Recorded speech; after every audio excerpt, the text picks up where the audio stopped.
Hello दोस्तों, मैं खुशी आप सभी दोस्तों का स्वागत करती हूँ अपने यूट्यूब चैनल के एजुकेशन पर। एमसीक्यू का आज 28वां वीडियो है। इससे पहले 27 वीडियो इसी चैनल पर अपलोड किया जा चुका है। आई होप आप लोगों ने उसे देख लिया होगा और मैं ऐसा आशा करती हूँ कि आप लोग बहुत अच्छे होंगे, आप लोगों की पढ़ाई भी बहुत अच्छी चल रही होगी। तो आइए देर ना करते हुए आज का पहला क्वेश्चन देखते हैं। आज का पहला क्वेश्चन क्या कह रहा है? आज का पहला क्वेश्चन कह रहा है कि मूल संविधान में अनुच्छेद 19 के तहत कितने प्रकार की स्वतंत्रता दी गई थी। तो ये मूल संविधान की बात कर रही है। किसकी बात कर रही है? मूल संविधान की। तो मूल संविधान में कुल 7 प्रकार का स्वतंत्रता दिया गया था अनुच्छेद 19 के तहत। ठीक है, कौन कौन सा दिया गया था आइए देख लेते हैं इसे। अनुच्छेद 19 क्या है? अनुच्छेद 19 के क्लोज 1 के तहत कितने प्रकार की स्वतंत्रता दिया गया था? 7 प्रकार के। अनुच्छेद A B C D E F G ऐसे करके 7 प्रकार का स्वतंत्रता दिया गया था। अनुच्छेद 19 के क्लोज 1 का सब क्लोज ए क्या कहता है?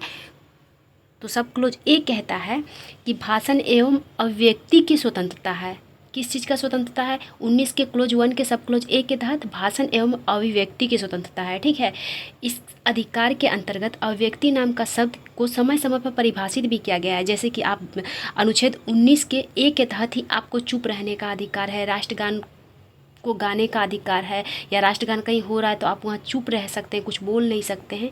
यह आपका अभिव्यक्ति का अधिकार है। ठीक है, जो अनुच्छेद 19 के ए के तहत आपको दिया गया है। ठीक है, वोट में लोग वोटिंग के टाइम एक नोटा का उपयोग होता है। ठीक है, नोटा का उपयोग किया जाता है कि मतलब आप किसी प्रतिद्वंदी को नहीं चुन रहे हैं, आप सीधा नोटा को दबा रहे हैं। तो ये अधिकार आपको किस अनुच्छेद के तहत मिला है? तो ये अधिकार भी अनुच्छेद 19 के ए के तहत मिला है। ठीक है, आप प्रेस की स्वतंत्रता किस अधिकार के किस अनुच्छेद के तहत मिला है? तो ये भी आपको 19 ए के तहत मिला है। ठीक है, सूचना का अधिकार आरटीआई जैसे लगाता है ना सूचना का अधिकार, तो किस अनुच्छेद के तहत? ये भी आपको अनुच्छेद 19 के ए के तहत मिला है। ठीक है, उसी प्रकार से 19 जैसे कि अनुच्छेद ए के तहत 19 ए 19 बी के तहत आपको अधिकार मिला है स्वतंत्रता का, उसी तरीके से अनुच्छेद 19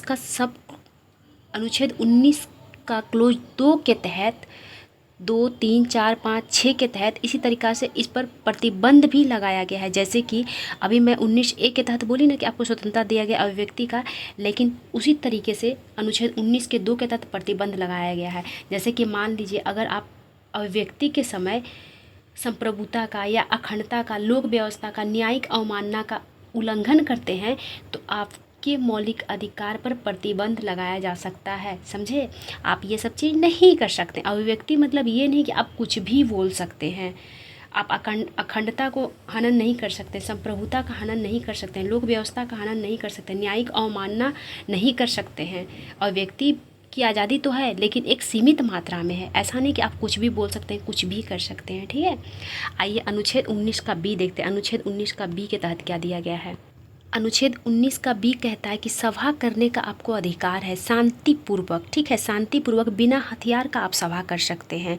इसमें भी प्रतिबंध लगाया गया अनुच्छेद 19(3) के तहत। ठीक है, क्यों लगाया जा सकता है? तो संप्रभुता, अखंडता, लोक व्यवस्था का अगर हनन करेंगे तो आपके अनुच्छेद 19 का बी के तहत जो सभा करने का अधिकार या शांतिपूर्वक बिना हथियार का सभा करने का अधिकार दिया, उस पर प्रतिबंध लगाया जा सकता है। सारे पे प्रतिबंध यही तीनों कंडीशन पर लगाया सकता है। संप्रभुता, अखंडता और लोक व्यवस्था का हनन करेंगे तो आप पे प्रतिबंध लगाया जा सकता है। ठीक है, इसलिए आप लोग जब भी क्वेश्चन आएगा इस टाइप सा तो आप लोग उसको आराम से टिक कर सकते हैं। ठीक है, आपको सभा करने का अधिकार तो दिया गया है, लेकिन स्ट्राइक जिसे हड़ताल कहा जाता है ये करने का अधिकार नहीं दिया गया है। ये अनुच्छेद बी के अंतर्गत नहीं आता है कि आप हड़ताल कर सकते हैं, स्ट्राइक कर सकते हैं। ठीक है, हड़ताल के संबंध में कानून बनाने का प्रावधान किसे है? तो श्रम कानून के अंतर्गत आता है। ठीक है, अनुच्छेद 19 के सी के तहत किसका अधिकार है? तो अनुच्छेद 19 के सी के तहत संघ और संगठन बनाने का अधिकार है। किसका अधिकार है? अनुच्छेद 19 के सी के तहत संघ और संगठन बनाने का अधिकार है। जैसे कि एनजीओ बनाया जाता है या किसान संगठन बनाया जाता है, दबाव समूह बनाया जाता है, कोई राजनीतिक पार्टी बनाया जाता है, तो अनुच्छेद 19 के सी के तहत बनाया जाता है। ठीक है, उसी तरीके से 97वां संविधान संशोधन 2011 के माध्यम से सहकारी समिति बनाया गया। और सहकारी समिति बनाया गया तो किस अनुच्छेद में जोड़ा गया? तो इसे अनुच्छेद 19 के सी के तहत जोड़ा गया। किस अनुच्छेद में जोड़ा गया? अनुच्छेद 19 के सी में जोड़ा गया। हालांकि आपको ये चीज़ देखने को मिलेगा नीति निर्देशक तत्व में, क्योंकि नीति निर्देशक तत्व के 43 के क्लोज बी में सहकारी समिति को जोड़ा गया है, लेकिन मौलिक अधिकार में भी सहकारी समिति को जोड़ा गया है। किस अनुच्छेद में? तो 19 के क्लोज सी में जोड़ा गया है सहकारी समिति को, ठीक है। अनुच्छेद 19 डी के तहत किसका अधिकार है? तो अनुच्छेद 19 डी के तहत आपको संपूर्ण भारत के राज्य क्षेत्र में कहीं भी बिना रोक टोक का भ्रमण करने का अधिकार है। किसका अधिकार है? अनुच्छेद 19 के डी के तहत तो पूरे राज्य में, पूरे देश में आपको भ्रमण करने का अधिकार है, ठीक है। अनुच्छेद ई के तहत क्या है? तो अनुच्छेद 19 के ई के तहत आपको कहीं पर भी, पूरे भारत में कहीं पर भी निवास करने का अधिकार है, लेकिन इस पर भी प्रतिबंध लगाया गया है, ठीक है। किस अनुच्छेद के तहत? अनुच्छेद 19 के 5 के तहत। अगर आप सदाचार, लोक व्यवस्था या फिर एससी के क्षेत्रों के लोगों की संस्कृति के संरक्षण को लेकर निर्बंध या प्रतिबंध लगाया जा सकता है कि मान लीजिए जहाँ पर अनुसूचित जनजाति का क्षेत्र है, आरक्षित दिया गया, उस क्षेत्रों में आपको जाने से प्रतिबंधित किया जा सकता है। निवास कर सकते हैं, लेकिन उन क्षेत्रों में, जैसे अंडमान निकोबार में जारवा जनजाति लोग रहता है, क्या आपको वहाँ निवास करने दिया जा सकता है? नहीं, बिल्कुल भी नहीं दिया जा सकता है। निवास करने का अधिकार दिया गया, इसका मतलब उस जगह पर नहीं कि जहाँ प्रतिबंध लगाया आप वहाँ पर भी जाकर निवास कर सकते हैं, ऐसा कुछ भी नहीं है, ठीक है। तो कुछ कुछ जगह पर प्रतिबंध भी लगाया गया है। इसीलिए जब मेंस में क्वेश्चन आता है ना, तो इस टाइप से क्वेश्चन पूछा जाता है कि मौलिक अधिकार एक हाथों से दिया जाता है और दूसरी हाथों से छीन लिया जाता है, तो इसी का विश्लेषण करना होता है, ठीक है। तो डी के तहत क्या है? संपूर्ण भारत में कहीं पर भी आपको भ्रमण करने का अधिकार है। अनुच्छेद 19 के ई के तहत आपको कहीं पर भी निवास करने का अधिकार है पूरे भारत में, ठीक है। अनुच्छेद एफ क्या? अनुच्छेद एफ कहता है संपत्ति का अधिकार।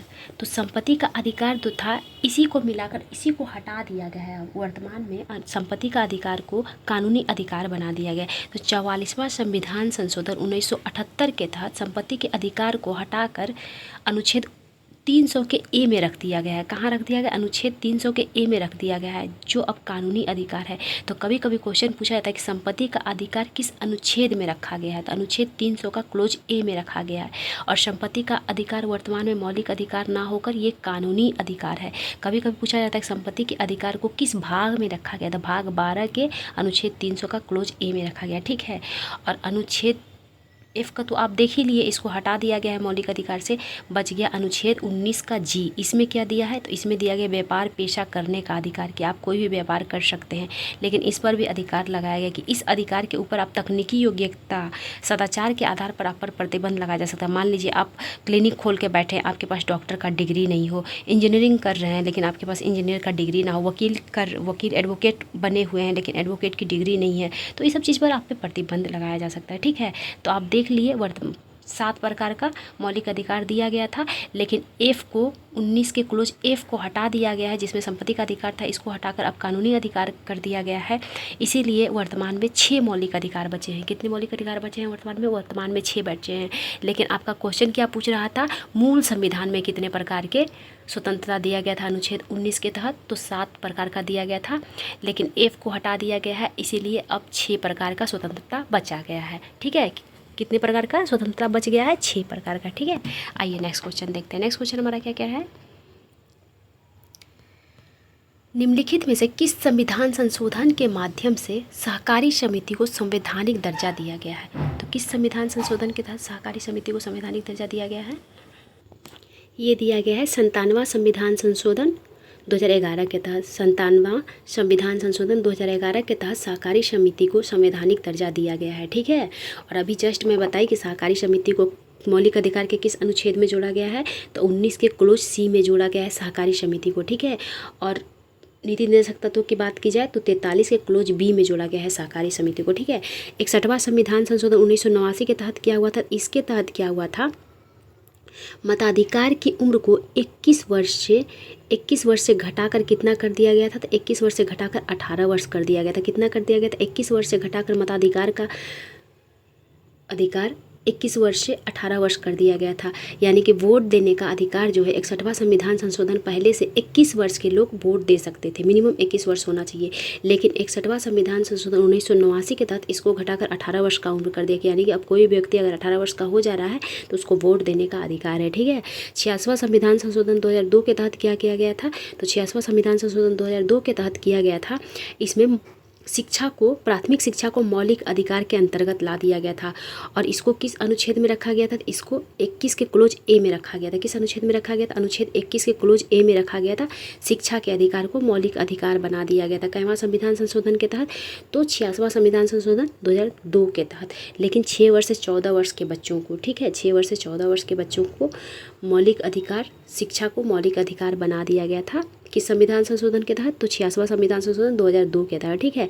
42वां संविधान संशोधन 1976 के तहत क्या हुआ था? तो 42वां संविधान संशोधन 1976 के तहत बहुत सारे चीज़ हुए थे, इसीलिए तो इसे मिनी संविधान कहा जाता है, यानी कि लघु संविधान भी कहा जाता है। तो कभी कभी क्वेश्चन पूछा जाता है किस संविधान संशोधन को लघु संविधान कहा जाता है? तो 42वां संविधान संशोधन 1976 को लघु संविधान कहा जाता है, ठीक है।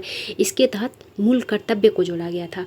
मूल कर्तव्य को जोड़ा गया था। कितने प्रकार के मूल कर्तव्य को? 10 प्रकार के मूल कर्तव्य को जोड़ा गया था स्वर्ण सिंह समिति के सिफारिश पर। और किस में जोड़ा गया था? किस भाग में जोड़ा गया था? तो भाग 4 के क्लोज ए में। और अनुच्छेद अगर पूछ लिया जाए तो अनुच्छेद 51 के क्लोज ए में जोड़ा गया था मूल कर्तव्य को, ठीक है। और इसी संविधान संशोधन के तहत प्रस्तावना में पहली बार संशोधन हुआ था। अभी तक प्रस्तावना में कितनी बार संशोधन हुआ है? तो मात्र एक बार संशोधन हुआ है प्रस्तावना में। कौन संविधान संशोधन के तहत? तो 42वां संविधान संशोधन 1976 के तहत, ठीक है। और प्रस्तावना में संशोधन करके 3 शब्द को जोड़ा गया था। कौन कौन से शब्द को जोड़ा गया था? अखंडता, पंथनिरपेक्ष और समाजवादी को जोड़ा गया था। किसे जोड़ा गया था? अखंडता, पंथनिरपेक्ष और समाजवादी शब्द को जोड़ा गया था प्रस्तावना में, ठीक है। आइए नेक्स्ट क्वेश्चन देखते हैं। नेक्स्ट क्वेश्चन हमारा क्या कह रहा है? नेक्स्ट क्वेश्चन कह रहा है विधि द्वारा स्थापित प्रक्रिया किस देश के संविधान से ग्रहण किया गया था? तो ये किया गया था जापान के संविधान से। कहाँ के संविधान से किया गया था? जापान के संविधान से किया गया था, ठीक है।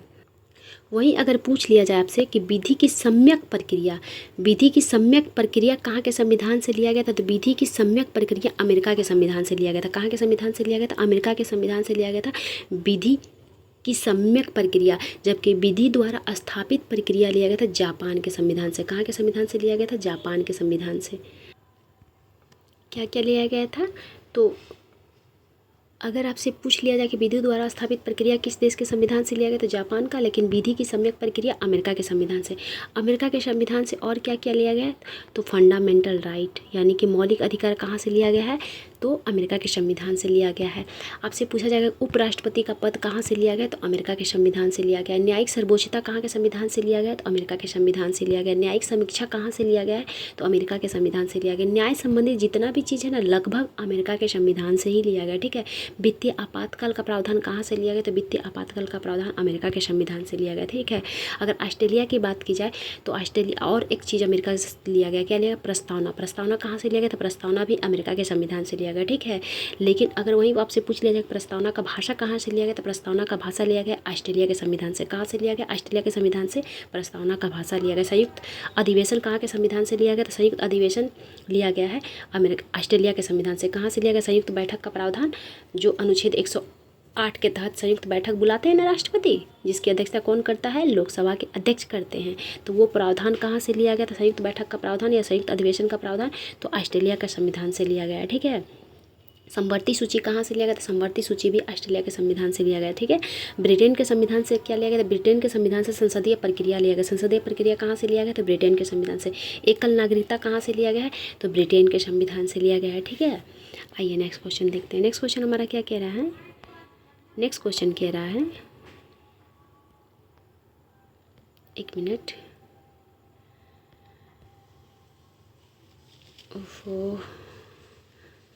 हुसैन आरा खातूनवाद किससे संबंधित है? तो हुसैन आरा खातूनवाद किससे संबंधित है? ये संबंधित है त्वरित सुनवाई के अधिकार से। किससे संबंधित है? त्वरित सुनवाई के अधिकार से संबंधित है हुसैन आरा खातूनवाद। ये कब हुआ था? तो 1979 में हुआ था। कब हुआ था? 1979 में हुआ था, ठीक है। वहीं अगर आपसे पूछ लिया जाए स्वच्छ पर्यावरण का अधिकार किससे संबंधित है? स्वच्छ पर्यावरण का अधिकार जो है MC मेहतावाद 1997 में हुआ था। MC मेहतावाद उसी से संबंधित है। स्वच्छ पर्यावरण का अधिकार किससे संबंधित है? MC मेहतावाद, वाद मतलब केस होता है, ठीक है। MC मेहतावाद 1997 से संबंधित है स्वच्छ पर्यावरण का अधिकार, ठीक है। बच्चा पैदा करने का अधिकार किससे संबंधित है? बच्चा पैदा करने का अधिकार जो है वो सुचेता श्रीवास्तव वाद 2009 से संबंधित है। किससे संबंधित है? सुचेता श्रीवास्तव वाद 2009 से संबंधित संबंधित है। हालांकि बच्चा पैदा करने का अधिकार एक और केस से संबंधित है, परमानंद कटारावाद से। किससे? परमानंद कटारावाद से भी संबंधित है और सुचेता श्रीवास्तववाद से भी संबंधित है। सुचेता श्रीवास्तववाद जो है ये 2009 में हुआ था, ठीक है। अगर वहीं मनपसंद जीवन साथी चुनने का अधिकार की बात की जाए तो ये कौन से केस से संबंधित है? तो ये सफ़ीन जहान या फिर हदिया बनाम अशोकन, हादिया बनाम अशोकन या फिर सफ़ीन जहान, दोनों एक ही केस का नाम है और ये हुआ था 2018 में। और इसी में सुप्रीम कोर्ट ने मनपसंद जीवन साथी चुनने का अधिकार दिया था, जिसे अनुच्छेद 21 के अंतर्गत रखा गया था। ये जितना भी मैं केस बताई ना, ये सारे को अनुच्छेद 21 के अंतर्गत रखा गया, यानी कि मौलिक अधिकार है। मनपसंद जीवन साथी चुनने का अधिकार हमारा मौलिक अधिकार है। स्वच्छ पर्यावरण का अधिकार ये हमारा मौलिक अधिकार है। बच्चा पैदा करने का अधिकार ये हमारा मौलिक अधिकार है, ठीक है। कार्यस्थल पर यौन उत्पीड़न से संबंधित आवाज़ उठाने का अधिकार मौलिक अधिकार है। विशाखाबाद में इसका निर्णय दिए थे सुप्रीम कोर्ट ने, ठीक है। आइए नेक्स्ट क्वेश्चन देखते हैं। नेक्स्ट क्वेश्चन हमारा क्या कह रहा है? नेक्स्ट क्वेश्चन कह रहा है संसद सर्वोच्च न्यायालय के रीट क्षेत्राधिकार में वृद्धि कर सकती है किस अनुच्छेद के तहत? यानी कि संसद को जो है रीट क्षेत्राधिकार में वृद्धि करने का अधिकार है, लेकिन किस अनुच्छेद के तहत वो वृद्धि कर सकता है? किस अनुच्छेद के तहत कर सकता है? तो अनुच्छेद 32 के क्लोज 3 के तहत जो है संसद सर्वोच्च न्यायालय के रीट क्षेत्राधिकार में वृद्धि कर सकता है। याद रखिएगा, संसद जो है रीट के क्षेत्राधिकार में वृद्धि तो कर सकता है, लेकिन रीट क्षेत्राधिकार में कमी बिल्कुल भी नहीं कर सकता, यानी कि इसको कम नहीं कर सकता। जो अधिकार है वो रहेगा या फिर उससे ज़्यादा हो सकता है, लेकिन उससे कम नहीं हो सकता है, ठीक है। अगर अनुच्छेद 32 की बात की जाए तो अनुच्छेद 32 हमारा क्या कहता है? अनुच्छेद 32 कहता है कि सुप्रीम कोर्ट मौलिक अधिकार का रक्षक है। क्या कहता है अनुच्छेद 32? अनुच्छेद 32 कहता है कि सुप्रीम कोर्ट मौलिक अधिकार का रक्षक है। अनुच्छेद 32 का क्लोज 2 क्या कहता है? तो अनुच्छेद 32 का क्लोज 2 कहता है कि सुप्रीम कोर्ट मौलिक अधिकार की रक्षा के लिए 5 प्रकार का रीट जारी कर सकता है। क्या कहता है अनुच्छेद 32 का close 2? Supreme court fundamental right की रक्षा के लिए 5 प्रकार का रीट जारी कर सकता है, ठीक है। आजकल क्वेश्चन का पैटर्न बदलते जा रहा है, इसलिए मैं आपको इतना डेप्थ में जाके आप लोगों को पढ़ा रही हूँ ताकि किसी प्रकार से क्वेश्चन अगर पूछ लिया जाए तो आप लोग आंसर देने में सक्षम हो। क्योंकि कंपटीशन दिन प्रतिदिन बढ़ते जा रहा है ना, तो कॉमन सी बात है क्वेश्चन का लेवल भी बढ़ते जाएगा, इसीलिए उसी के अकॉर्डिंग आप लोग को प्रिपेयर होना है और प्रिपरेशन भी करना है ताकि प्रॉब्लम ना हो, ठीक है। आपसे पूछा जाएगा किस अनुच्छेद को न्याय का झरना कहा जाता है? तो अनुच्छेद 32 को रीट अधिकार जारी करने का जो अधिकार दिया गया ना सुप्रीम कोर्ट और हाई कोर्ट को, उसी को न्याय का झरना कहा जाता है, ठीक है। आइए नेक्स्ट क्वेश्चन देखते हैं। और कितना प्रकार के रीट जारी करते हैं? तो 5 प्रकार के। कौन कौन से? आइए शॉर्टकट में उसे भी देख लेते हैं। परमादेश का रीट, बंदी प्रत्यक्षीकरण, अधिकार परीक्षा, प्रतिषेध, उत्प्रेषण। बंदी प्रत्यक्षीकरण किसे कहा जाता है? बंदी प्रत्यक्षीकरण से मतलब है, इसका तात्पर्य है कि बंदी प्रत्यक्षीकरण का मतलब है कि सशरीर पेश करना, यानी कि अगर कोई व्यक्ति गायब हो गया है, उसके नज़दीकी रिश्तेदार या कोई व्यक्ति के द्वारा उसके गायब होने का याचिका दायर करता है, तो न्यायालय जो है राज को या व्यक्ति को, राज को ये ऑर्डर देगा कि व्यक्ति जो गायब हुआ है उसको सशरीर हमारे सामने प्रस्तुत करो, जिंदा या मुर्दा लेकिन प्रस्तुत करो। इसी को कहा जाता है बंदी प्रत्यक्षीकरण, ठीक है। परमादेश का मतलब क्या है? कि हम आदेश देते हैं, यानी कि सर्वोच्च आदेश है। यह परमादेश जो है यह केवल सरकारी संस्थाओं और सरकारी व्यक्तियों पर ही ये आदेश दिया जा सकता है, प्राइवेट सेक्टर पर नहीं दिया सकता, ना ही प्राइवेट आदमी पर दिया जा सकता है, ठीक है। तो परमादेश का उपयोग केवल सरकारी संस्थाओं और सरकारी व्यक्तियों के लिए किया जाता है, ठीक है। तो 2 प्रकार का हो गया, बंदी प्रत्यक्षीकरण और परमादेश। तीसरा कौन सा है? तो तीसरा अधिकार परीक्षा, ठीक है। अधिकार परीक्षा मतलब जब कोई राज्य जो है या कर्मचारी अपने अधिकार क्षेत्रों से बाहर जाकर कार्य करता है तो उसके खिलाफ यह रीट जारी किया जाता है। उससे पूछा जाता है कि तुम जो ये काम किए हो किस अधिकार से किए हो, ठीक है। चौथा अधिकार कौन सा है? तो प्रतिषेध है। प्रतिषेध क्या कहता है कि जब कोई सर्वोच्च न्यायालय यानी ऊंचा वाला न्यायालय, कोई भी हाई कोर्ट जिला न्यायाधीश के लिए कर सकता है या फिर सुप्रीम कोर्ट हाई कोर्ट के लिए कर सकता है, उससे क्या कहता है, जैसे सुप्रीम कोर्ट हाई कोर्ट को ये निर्देश देगा कि तुम्हारे यहाँ जो मामला चल रहा है उसे रोक दो, ठीक है, उसे रोकने का आदेश देता है। सुप्रीम कोर्ट, हाई कोर्ट को, उसे प्रतिषेध कहा जाता है। उत्प्रेषण और प्रतिषेध में बहुत कन्फ्यूजन होता है, देख लीजिए आप लोग उत्प्रेषण और प्रतिषेध में क्या डिफरेंट है। तो प्रतिषेध तो मैं बताई कि कोई भी अगर मामला चल रहा है तो उसे रोकने का आदेश देता है सुप्रीम कोर्ट, ठीक है। और उत्प्रेषण में क्या होता है कि उत्प्रेषण में जब उच्च न्यायालय द्वारा निम्न न्यायालय को किसी मामले की कार्रवाई को रोक कर अपने पास उसे भेजने का आदेश देता है, उसे उत्प्रेषण कहते हैं। और उत्प्रेषण को ही पोस्टमार्टम भी कहा जाता था। एक बार पूछा गया था किसी एग्जाम में कि कौन से रीट को पोस्टमार्टम के भी नाम से जाना जाता है, तो उत्प्रेषण को पोस्टमार्टम के भी नाम से जाना जाता है। और परमादेश को क्या नाम से जाना जाता है, तो परमादेश को जागृति कॉल भी कहा जाता है। ये क्वेश्चन भी शायद राजस्थान के किसी एग्जाम में पूछा गया था कि जागृति कॉल के नाम से किसे जाना जाता है, तो परमादेश अधिकार को जागृति कॉल कहा जाता है, ठीक है। आइए नेक्स्ट क्वेश्चन देखते हैं। नेक्स्ट क्वेश्चन हमारा क्या कह रहा है, नेक्स्ट क्वेश्चन कर रहा है कि निम्नलिखित में से कौन सी अधातु सामान्य वातावरण में द्रव अवस्था में पाया जाता था। ये अधातु पूछ रहा है, अधातु पूछ रहा है, यानी कि ये ब्रोमीन हो जाएगा। ब्रोमीन एक अधातु है और ये सामान्य वातावरण में द्रव अवस्था में रहता है। लेकिन अगर वहीं धातु पूछ देता है कि कौन सा धातु सामान्य वातावरण में द्रव अवस्था में रहता है, तो उसका आंसर हो जाता पारा। क्या हो जाता पारा। हाइड्रोजन से संबंधित एक क्वेश्चन पूछता है कि कौन सा तत्व है या गैस है जिसमें न्यूट्रॉन नहीं पाया जाता, तो वो हाइड्रोजन है। कौन सा है, हाइड्रोजन है, ठीक है। आयोडीन की कमी से कौन सा बीमारी हो जाती है, तो आयोडीन की कमी से घेंघा नामक बीमारी हो जाता है। कौन सा बीमारी, घेंघा नामक, जो गले में सूजन हो जाता है, देखने को कभी कभी मिलता हुआ गाँव में, चाहे किसी को भी हो सकता है, जरूरी नहीं कि गाँव में ही हो सकता है, उसे घेंघा रोग कहा जाता है, जो आयोडीन की कमी से होता है, ठीक है। आइए नेक्स्ट क्वेश्चन देखते हैं।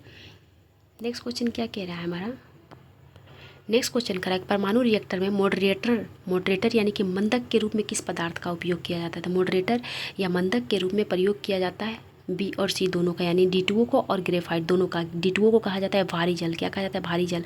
और इसका निर्माण जो है हाइड्रोजन के समस्थानिक से D2O का निर्माण होता है। हाइड्रोजन का समस्थानिक है ड्यूटेरियम। कौन सा है, ड्यूटेरियम। उसी से भारी जल बनाया जाता है, ठीक है। किससे बनाया जाता है, ड्यूटेरियम से भारी जल बनाया जाता है। आइए नेक्स्ट क्वेश्चन देखते हैं। तो किसका किसका उपयोग होता है मंदक के रूप में, ग्रेफाइट का, ग्रेफाइट जो कार्बन का समस्थानिक है, और D2O जो हाइड्रोजन का समस्थानिक है। इन्हीं दोनों का उपयोग होता है भारी जल में, परमाणु रिएक्टर में मॉडरेटर के रूप में, ठीक है। वहीं अगर आपसे पूछ लिया जाए कि परमाणु रिएक्टर में नियंत्रक छड़ के रूप में किसका प्रयोग होता है, नियंत्रण छड़ के रूप में कैडमियम और बोरोन का उपयोग होता है। किसका होता है, कैडमियम और बोरोन के छड़ का उपयोग होता है नियंत्रक के रूप में, ठीक है। आइए नेक्स्ट क्वेश्चन देखते हैं। नेक्स्ट क्वेश्चन हमारा क्या कह रहा है, नेक्स्ट क्वेश्चन कह रहा है कि निम्नलिखित में से हाइड्रोजन के संदर्भ में कौन सा कथन असत्य है। क्या पूछना चाह रहा है, असत्य है। हाइड्रोजन सबसे हल्का गैस है, तो बिल्कुल ये सबसे हल्का गैस है। हाइड्रोजन संक्षारक नहीं हो सकता, ये देखते हैं। ड्यूटेरियम भारी हाइड्रोजन का दूसरा नाम है, तो जी बिल्कुल, अभी मैं बताई कि भारी जल का निर्माण जो है वो हाइड्रोजन के समस्थानिक ड्यूटेरियम से होता है, तो इसे ड्यूटेरियम भारी हाइड्रोजन का दूसरा नाम है, ठीक है। ड्यूटेरियम किसका नाम है, भारी हाइड्रोजन का दूसरा नाम है। और उपयुक्त सभी कथन असत्य है, तो बिल्कुल नहीं, इसका आंसर हो जाएगा ऑप्शन बी। क्या हो जाएगा, ऑप्शन बी। हाइड्रोजन संचारक नहीं हो सकता, ये गलत है। हाइड्रोजन संचारक हो सकता है, ठीक है। आइए नेक्स्ट क्वेश्चन देखते हैं। नेक्स्ट क्वेश्चन हमारा क्या कह रहा है, नेक्स्ट क्वेश्चन करेक्ट, निम्नलिखित में से गलत युग्म का चयन करें। तो प्रोटॉन की खोज किसने किया है, तो प्रोटॉन की खोज गोल्डस्टीन ने किया है, बिल्कुल सही है। इलेक्ट्रॉन का खोज किसने किया है, जे थॉमसन, बिल्कुल सही है। न्यूट्रॉन का खोज जॉन डाल्टन ने किया है।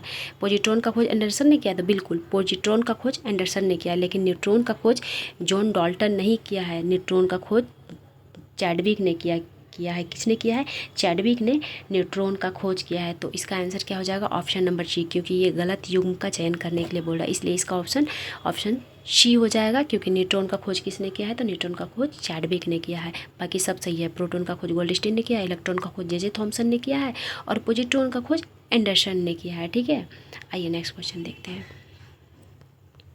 निम्नलिखित में से किसे कोशिका का कंकाल कहा जाता है, किसे कोशिका का कंकाल तंत्र या कंकाल कहा जाता है, तो वो कहा जाता है एंडोप्लाज्मिक रेटिकुलम को। किसे कहा जाता है, एंडोप्लाज्मिक रेटिकुलम को कोशिका का कंकाल कहा जाता है, ठीक है।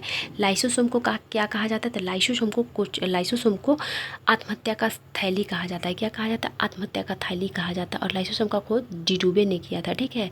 और इसी को क्या कहा जाता है, तो इसी को कहा जाता है आत्महत्या का थैली।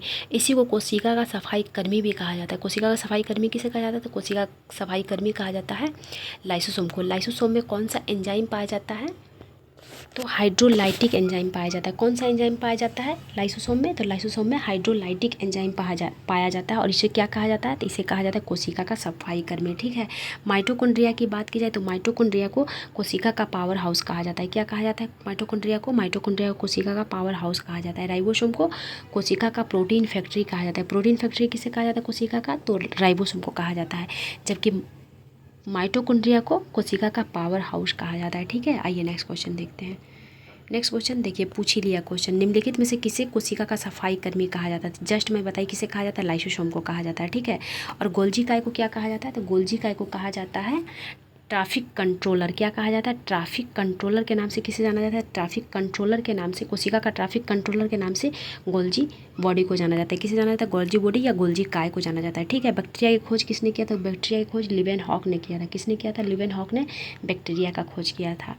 आइए नेक्स्ट क्वेश्चन देखते हैं। और राइबोसोम, तो राइबोसोम में जस्ट पता है इसे कोशिका का प्रोटीन फैक्ट्री कहा जाता है। क्या कहा जाता है? कोशिका का प्रोटीन फैक्ट्री राइबोसोम को कहा जाता है। जबकि कोशिका का पावर हाउस किसे कहा जाता है? तो माइटोकॉन्ड्रिया को कहा जाता है। और आत्महत्या का थैली किसे कहा जाता है? लाइसोसोम को कहा जाता है। और लाइसोसोम को ही कोशिका का सफाई कर्मी भी कहा जाता है। और लाइसोसोम में कौन सा एंजाइम पाया जाता है? कई बार एग्जाम में क्वेश्चन पूछा जा चुका है कि लाइसोसोम में कौन सा एंजाइम पाया जाता है? तो हाइड्रोलाइटिक एंजाइम पाया जाता है। कौन सा एंजाइम पाया जाता है? हाइड्रोलाइटिक एंजाइम पाया जाता है लाइसोसोम में। ठीक है। लाइसोसोम का निर्माण कहाँ से होता है? तो लाइसोसोम का निर्माण गोल्जी बॉडी से होता है। किससे होता है? गोल्जी बॉडी से होता है। कभी कभी इंडोप्लाज्मिक रेटिकुलम से भी लाइसोसोम का निर्माण होता है, लेकिन ज़्यादातर गोल्जी बॉडी से लाइसोसोम का निर्माण होता है। ठीक है। आइए नेक्स्ट क्वेश्चन देखते हैं। निम्नलिखित में से किसे तेलुगु का पुनर्जागरण आंदोलन का जनक के रूप में जाना जाता है? किसे तेलुगु पुनर्जागरण आंदोलन के जनक के रूप में जाना जाता है? तो वो जाना जाता है ब्रेसलिंगम को। किसे जाना जाता है? ब्रेसलिंगम को तेलुगु पुनर्जागरण आंदोलन के जनक के रूप में जाना जाता है। ठीक है। राजा राम मोहन की बात की जाए तो राजा राम मोहन राय को किस नाम से जाना जाता है? राजा राम मोहन राय को बहुत सी उपाधि दिया गया है। जैसे कि आपसे पूछा जाएगा वर्तमान और भविष्य का सेतु के नाम से किसे जाना जाता है? तो वर्तमान और भविष्य का सेतु के नाम से राजा राम मोहन को जाना जाता है। ठीक है। आधुनिक भारत का निर्माण किससे जाना जाता है? उसके नाम से किसे जाना जाता है? उसके नाम से भी राजा राम मोहन को जाना जाता है। ठीक है। अगर आपसे पूछा जाए कि ब्रह्म समाज की स्थापना किसने किया था? तो ब्रह्म समाज की स्थापना 1828 में किसने किया था? तो 1828 में ब्रह्म समाज की स्थापना राजा राम मोहन के द्वारा किया गया था। किसके द्वारा किया गया था? राजा राम मोहन के द्वारा किया गया था। ठीक है। आपसे पूछा जाएगा कि राजा राम मोहन को राजा की उपाधि किसने दिया था? तो राजा राम मोहन राय को राजा की उपाधि अकबर द्वितीय ने दिया था, जो एक मुगल सम्राट था। उसी के द्वारा राजा राम मोहन को की उपाधि दिया गया था। राजा राम मोहन को राय की उपाधि किसने दिया था? तो राजा राम मोहन को राय की उपाधि बंगाल के नवाब के द्वारा दिया गया था। किसके द्वारा दिया गया था? बंगाल के नवाब के द्वारा दिया गया था। ठीक है। आपसे पूछा जाएगा आत्मीय सभा की स्थापना किसने किया था? आत्मीय सभा की स्थापना राजा राम मोहन के द्वारा ही किया गया था। कब किया गया था? 1815 1415 में देता, कहीं 14 देता है, कहीं 15 देता है। तो आत्मीय सभा की स्थापना किया गया था राजा राम मोहन के द्वारा। ठीक है। अगर श्री नारायण गुरु की बात की जाए तो श्री नारायण गुरु के द्वारा एक नारा दिया गया था, बहुत ही प्रसिद्ध नारा है। कौन सा? एक जाति एक धर्म एक ईश्वर, एक जाति एक धर्म एक ईश्वर की नारा किसके द्वारा दिया गया था? तो ये नारा दिया गया था श्री नारायण गुरु के द्वारा दिया गया था। ठीक है। आइए नेक्स्ट क्वेश्चन देखते हैं। नेक्स्ट क्वेश्चन हमारा क्या कह रहा है? नेक्स्ट क्वेश्चन कह रहा है कि निम्नलिखित में से किसने राधा स्वामी आंदोलन का नेतृत्व किया था? राधा स्वामी आंदोलन हुआ कब था? तो 1861 में हुआ था। नेतृत्व किसने किया था? तुलसी राम ने किया था। किसने किया था? तुलसी राम ने किया था। और इन्हीं को तुलसी राम को कभी कभी आप लोग कंफ्यूज करते होंगे कि राधा स्वामी आंदोलन के बारे में कभी कभी दे देता है कि आपका उनका नाम देता है शिव दयाल सिंह का दे देता है, कभी कभी तुलसी राम को दिया था। दोनों एक ही व्यक्ति हैं। शिव दयाल सिंह भी एक ही वही हैं और तुलसी राम भी वही हैं। ठीक है।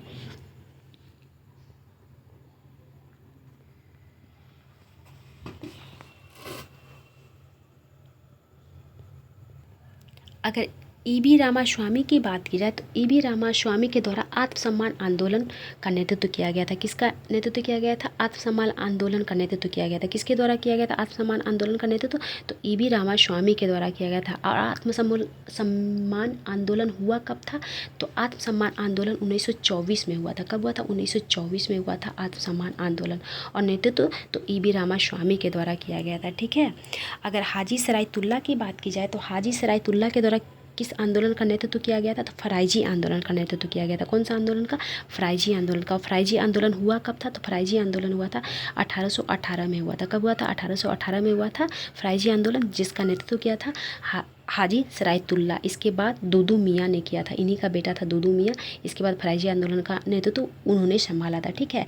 अहमदिया आंदोलन बहुत ही प्रसिद्ध है, कई बार पूछा जा चुका है एग्जाम में कि अहमदिया आंदोलन का नेतृत्व किसने किया था? तो अहमदिया आंदोलन का नेतृत्व किया था मिर्ज़ा गुलाम अहमद ने। किसने किया था? मिर्ज़ा गुलाम अहमद ने अहमदिया आंदोलन का नेतृत्व किया था। अलीगढ़ आंदोलन का नेतृत्व किसने किया था? तो अलीगढ़ आंदोलन का नेतृत्व किया था सैयद अहमद खान ने। किसने किया था? सर सैयद अहमद खान ने अलीगढ़ आंदोलन का नेतृत्व किया था। और अलीगढ़ एंग्लो इंडियन कॉलेज का स्थापना कब हुआ था? तो 1875 में हुआ था। कब हुआ था? 1875 में हुआ था। किसने किया था? तो सर सैयद अहमद खान ने किया था। वहाबी आंदोलन का नेतृत्व किसने किया था? तो वहाबी आंदोलन का नेतृत्व किया था सैयद अहमद बरेलवी ने किया था। और वहाबी आंदोलन का मुख्य केंद्र कहाँ था? तो वहाबी आंदोलन का मुख्य केंद्र पटना था, बिहार का पटना वहाबी आंदोलन का मुख्य केंद्र था। ठीक है। आइए नेक्स्ट क्वेश्चन देखते हैं। नेक्स्ट क्वेश्चन हमारा क्या कह रहा है कि भारतीय राष्ट्रीय कांग्रेस की स्थापना के समय भारत का वायसराय कौन था? तो पहले तो आप ये जान लीजिए कि भारतीय राष्ट्रीय कांग्रेस की स्थापना हुई कब थी? तो इसकी स्थापना हुई थी 28 दिसंबर 1885 को हुई थी। कब हुई थी? 28 दिसंबर 1885 को। और किसके द्वारा स्थापना किया गया था? ए ह्यूम के द्वारा किया गया था। किसके द्वारा किया गया था? ए ह्यूम के द्वारा। और उस समय भारत का वायसराय कौन था? तो लॉर्ड डफरिन था। कौन था? लॉर्ड डफरिन था। आपसे पूछा जाएगा कि 1825 में हुआ था भारतीय राष्ट्रीय कांग्रेस की स्थापना, तो भारतीय राष्ट्रीय कांग्रेस के प्रथम अधिवेशन की अध्यक्षता किसने किया था? तो WC बनर्जी ने किया था। किसने किया था? WC बनर्जी ने। आपसे पूछा जाएगा कि भारतीय राष्ट्रीय कांग्रेस के अधिवेशन के प्रथम मुस्लिम अध्यक्ष कौन थे? तो बदरुद्दीन तैयब जी थे। कौन थे? बदरुद्दीन तैयब जी प्रथम मुस्लिम अध्यक्ष थे। प्रथम अंग्रेज अध्यक्ष कौन थे? तो जॉर्ज यूल थे। कौन थे? जॉर्ज यूल थे। प्रथम पारसी अध्यक्ष कौन थे? तो दादा भाई नौरोजी थे। कौन थे? दादा भाई नौरोजी। प्रथम बंगाली अध्यक्ष कौन थे? तो WC बनर्जी थे, जो प्रथम अध्यक्ष भी थे। यही प्रथम बंगाली अध्यक्ष भी थे। ठीक है। आपसे पूछा जाएगा कि भारतीय राष्ट्रीय कांग्रेस की प्रथम महिला अध्यक्ष कौन थी? तो एनी बेसेंट थी। कौन थी? एनी बेसेंट थी, जो 1917 वाले अधिवेशन की अध्यक्षता की थी। प्रथम भारतीय महिला अध्यक्ष कौन थी? तो प्रथम भारतीय महिला अध्यक्ष के बारे में पूछा जाएगा तो वो सरोजिनी नायडू हो जाएगा। कौन हो जाएगा? सरोजिनी नायडू, जो 1925 में कानपुर अधिवेशन की अध्यक्षता की थी। ठीक है। तो आइए विलियम बेंटिक की बात करते हैं। विलियम बेंटिक की बात की जाए तो आपसे पूछा जाएगा कि भारत का प्रथम गवर्नर जनरल कौन था? तो भारत का प्रथम governor general Lord William Bentinck था। बंगाल का अंतिम गवर्नर जनरल कौन था? तो बंगाल का अंतिम governor general Lord William Bentinck था। और इन्होंने ही सती प्रथा पर प्रतिबंध भी लगाया था राजा राम मोहन के सहयोग से। कब लगाया था? तो 1829 में लगाया था। ठीक है। अगर लॉर्ड कर्जन की बात की जाए तो लॉर्ड कर्जन का शासनकाल है 1899 से 1905। और इसी के शासनकाल में एक घटना हुआ था जो बहुत प्रसिद्ध था, बंगाल विभाजन। बंगाल विभाजन 1905 में हुआ था, जो लॉर्ड कर्जन के द्वारा किया गया था। ठीक है। लॉर्ड कैनिंग की बात की जाए तो लॉर्ड कैनिंग के शासनकाल में 1857 का विद्रोह हुआ था। तो कई बार एग्जाम में पूछा जा चुका है कि 1857 के विद्रोह के समय भारत का गवर्नर जनरल या फिर वायसराय कौन था? तो लॉर्ड कर्जन था। वायसराय नहीं बोलिए, कर्जन गवर्नर जनरल ही बोला जाए, क्योंकि 1857 के विद्रोह के बाद ही गवर्नर जनरल के पद को वायसराय में कन्वर्ट किया गया था। ठीक है। उससे पहले गवर्नर जनरल को गवर्नर जनरल ही बोला जाता था। तो कौन था? लॉर्ड कैनिंग था। ठीक है। आइए नेक्स्ट क्वेश्चन देखते हैं। नेक्स्ट क्वेश्चन हमारा क्या कह रहा है? नेक्स्ट क्वेश्चन कह रहा है कि बिहार का प्रथम सत्याग्रही कौन थे? तो बिहार का प्रथम सत्याग्रही कौन थे? बिहार का प्रथम सत्याग्रही थे श्री कृष्ण सिंह। कौन थे? श्री कृष्ण सिंह। सत्याग्रह कब प्रारंभ हुआ था? व्यक्तिगत सत्याग्रह प्रारंभ कब हुआ था? नेशनल लेवल की बात की जाए तो ये प्रारंभ हुआ था 17 अक्टूबर 1940 को। कब हुआ था? 17 अक्टूबर 1940 को व्यक्तिगत सत्याग्रह प्रारंभ हुआ था। और प्रथम सत्याग्रही कौन था नेशनल लेवल पर? तो प्रथम सत्याग्रही जो थे वो कौन थे? विनोबा भावे थे। कौन थे? विनोबा भावे थे। किसके नेतृत्व में प्रारंभ किया गया था व्यक्तिगत सत्याग्रह? तो महात्मा गांधी के नेतृत्व में प्रारंभ किया गया था और पवनार आश्रम से प्रारंभ किया गया था। कहाँ से? पवनार आश्रम से। प्रथम सत्याग्रही कौन थे? विनोबा भावे थे। दूसरा सत्याग्रही कौन थे? दूसरा सत्याग्रही थे जवाहरलाल नेहरू। तीसरा सत्याग्रही कौन थे? तीसरा थे ब्रह्मदत्त। चौथा कौन थे? चौथा से सरोजिनी नायडू। कौन थी? सरोजिनी नायडू चौथा सत्याग्रही थी। ठीक है। और व्यक्तिगत सत्याग्रह को ही दिल्ली चलो आंदोलन भी कहा जाता है। ठीक है। अगर पूछा जाए तो बिहार का कौन था? तो बिहार का श्री कृष्ण सिंह थे प्रथम सत्याग्रही। दूसरे सत्याग्रही कौन थे? दूसरे सत्याग्रही अनुग्रह नारायण सिन्हा थे। डॉक्टर राजेंद्र प्रसाद को बिहार का गांधी कहा जाता है। बिहार का गांधी किसे कहा जाता है? डॉक्टर राजेंद्र प्रसाद को कहा जाता है। और डॉक्टर राजेंद्र प्रसाद को अजात शत्रु के नाम से भी जाना जाता है। ठीक है। डॉक्टर सच्चिदानंद सिन्हा की बात की जाए तो इन्हें आधुनिक बिहार का निर्माता के नाम से भी जाना जाता है। और संविधान सभा के प्रथम अस्थायी अध्यक्ष कौन थे? तो प्रथम अस्थायी अध्यक्ष डॉक्टर सच्चिदानंद सिन्हा थे। ठीक है। आइए नेक्स्ट क्वेश्चन देखते हैं। नेक्स्ट क्वेश्चन हमारा क्या कह रहा है, भीम बांध वन्य जीव अभ्यारण्य किस राज्य में स्थित है। तो भीम बांध वन्य जीव अभ्यारण्य बिहार के मुंगेर जिला में स्थित है। कहाँ है, बिहार के मुंगेर जिला में भीम बांध वन्य जीव अभ्यारण्य स्थित है। वाल्मीकि राष्ट्रीय उद्यान कहाँ स्थित है, बिहार में एकमात्र राष्ट्रीय उद्यान है वाल्मीकि राष्ट्रीय उद्यान। कहाँ स्थित है, जो पश्चिमी चंपारण में स्थित है। कहाँ स्थित है, पश्चिमी चंपारण में स्थित है। ठीक है, मध्य प्रदेश की बात की जाए तो मध्य प्रदेश में नेशनल पार्क कौन कौन सा है, कान्हा नेशनल पार्क कहाँ स्थित है, मध्य प्रदेश में है। आपका जाके माधव नेशनल पार्क कहाँ स्थित है, मध्य प्रदेश में। कुन्हो नेशनल पार्क कहाँ स्थित है, मध्य प्रदेश में है। ठीक है, Panna national park, Satpura national park, ये सारा मध्य प्रदेश में है। जम्मू कश्मीर की बात की जाए तो जम्मू कश्मीर में कौन कौन सा नेशनल पार्क है, तो जम्मू कश्मीर में नेशनल पार्क है दाचीगाम। दाचीगाम नेशनल पार्क किसके लिए प्रसिद्ध है, हंगूल के लिए प्रसिद्ध है। किसके लिए, हंगूल के लिए। किश्तवाड़ा नेशनल पार्क कहाँ स्थित है, किश्तवाड़ा नेशनल पार्क भी जम्मू कश्मीर में स्थित है। सलीम अली नेशनल पार्क कहाँ स्थित है, सलीम अली नेशनल पार्क जम्मू कश्मीर में स्थित है। ये बड़ी कन्फ्यूजन वाली बात है। देखिए, सलीम अली नेशनल पार्क अगर पूछा जाए तो जम्मू कश्मीर हो जाएगा, लेकिन अगर वहीं आपसे सलीम अली पक्षी अभ्यारण्य पूछा जाए, पक्षी जहाँ लगा, तो सलीम अली पक्षी अभ्यारण्य हो जाएगा गोवा। कहाँ है सलीम अली पक्षी अभ्यारण्य, सलीम अली पक्षी अभ्यारण्य गोवा में स्थित है, जबकि सलीम अली नेशनल पार्क जम्मू कश्मीर में स्थित है। ठीक है, कर्नाटक की बात की जाए तो कर्नाटक में कौन कौन सा नेशनल पार्क है, कर्नाटक में अंसी नेशनल पार्क, बांदीपुर, बनेरघट्टा, कुद्रेमुख, नागरहोल, ये सब सारा कहाँ है, कर्नाटक में स्थित है। एक बार मैं फिर से बोल रही हूँ, नोट डाउन कर लीजिएगा। Anshi national park, Bandipur national park, Bannerghatta national park, Kudremukh national park, Nagarhole national park कहाँ स्थित है, कर्नाटक में स्थित है। ठीक है, आइए नेक्स्ट क्वेश्चन देखते हैं। नेक्स्ट क्वेश्चन हमारा क्या कह रहा है, निम्नलिखित में से चंद्रगुप्त मौर्य का उत्तराधिकारी कौन था। तो मौर्य वंश का संस्थापक कौन थे, चंद्रगुप्त मौर्य थे। ठीक है, इन्होंने नंद वंश को समाप्त करके मौर्य वंश का स्थापना किया गया था चंद्रगुप्त मौर्य के द्वारा। ठीक है, और इसमें क्या पूछ रहा है, चंद्रगुप्त मौर्य का उत्तराधिकारी कौन था। तो चंद्रगुप्त मौर्य का उत्तराधिकारी था बिंदुसार। कौन था, बिंदुसार चंद्रगुप्त मौर्य का उत्तराधिकारी था, और चंद्रगुप्त मौर्य का बेटा भी था। बिंदुसार का उत्तराधिकारी कौन था, तो अशोक था। कौन था, अशोक था। और अशोक का उत्तराधिकारी तो दशरथ थे। और बिंबिसार तो हर्यक वंश के संस्थापक थे। ठीक है, तो इसका आंसर क्या हो जाएगा, इसका आंसर हो जाएगा बी। आइए नेक्स्ट क्वेश्चन देखते हैं। हर्यक वंश के संस्थापक कौन थे, तो हर्यक वंश के संस्थापक बिंबिसार थे। बिंबिसार का उत्तराधिकारी अजातशत्रु थे। महापद्म नंद ये नंद वंश के संस्थापक थे। कौन वंश के संस्थापक थे, नंद वंश के। पुष्यमित्र शुंग ये शुंग वंश के संस्थापक थे। किसके संस्थापक थे, शुंग वंश के संस्थापक पुष्यमित्र शुंग थे, जबकि नंद वंश के संस्थापक महापद्म नंद थे। और नंद वंश के अंतिम शासक कौन थे, धनानंद थे, जिनकी हत्या करके चंद्रगुप्त मौर्य ने मौर्य वंश की स्थापना की थी। ठीक है, आइए नेक्स्ट क्वेश्चन देखते हैं। अष्टदिग्गज किसके दरबार में सुशोभित थे, तो अष्टदिग्गज कृष्णदेव राय के दरबार में सुशोभित थे। शिवाजी के दरबार में अष्टप्रधान रहते थे, और अकबर और चंद्रगुप्त द्वितीय के दरबार में 9 रत्न रहते थे। ठीक है, तो अष्टप्रधान और अष्टदिग्गज में कन्फ्यूजन होता है। अष्टदिग्गज कृष्णदेव राय के दरबार में रहते थे, अष्टप्रधान शिवाजी के दरबार में रहते थे, और 9 रत्न अकबर के दरबार में, और 9 रत्न चंद्रगुप्त द्वितीय के दरबार में रहते थे। ठीक है, आइए नेक्स्ट क्वेश्चन देखते हैं। नेक्स्ट क्वेश्चन क्या कर रहा है, किस वर्ष अकबर ने पहली बार जजिया कर समाप्त किया था। किस बार जजिया कर समाप्त किया था, 1564 में। कब किया था, 1564 में। 1582 में क्या होता है, 1582 में इलाही धर्म की स्थापना किया था। किस धर्म का, इलाही धर्म का स्थापना किया था। ठीक है, अकबर द्वारा।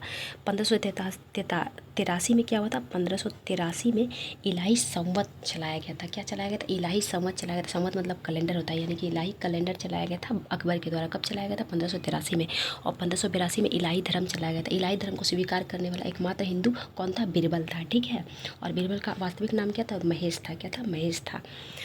1575 में इबादत खाना की स्थापना की गई थी फतेहपुर सीकरी में अकबर के द्वारा, और 1578 में इबादत खाना को सभी धर्मों के लिए खोल दिया गया था। 1562 में अकबर के द्वारा दास प्रथा का समाप्त किया गया था। दास प्रथा कब समाप्त किया गया था अकबर के द्वारा, तो 1562 में। 1563 में तीर्थ यात्रा कर समाप्त किया गया था। क्या गया था, 1563 में तीर्थ यात्रा कर समाप्त किया गया था। ठीक है, तो आज का वीडियो आज का क्लास यहीं समाप्त होता है। मिलते हैं अगले क्लास में। ठीक है, आज का क्वेश्चन भी एग्जाम के पॉइंट ऑफ व्यू से बहुत इंपॉर्टेंट है, इसे इग्नोर नहीं कीजिएगा। सारे क्वेश्चन को नोट डाउन कीजिएगा और उसे रिवीजन कीजिएगा। ठीक है, आप लोगों को एग्जाम में जरा भी कन्फ्यूजन नहीं होगा। मैं हर रोज़ कहती हूँ, अगर आप इस चीज़ को फॉलो करोगे ना, तो आप देखना एग्जामिनेशन हॉल में जब बैठोगे ना, तो आपको लगेगा कि सब तो मुझे आता ही है। इसलिए आप लोग प्लीज़ रिविज़न कंटिन्यू रखिएगा। ठीक है, थैंक यू सो मच, मिलते हैं अगली क्लास में।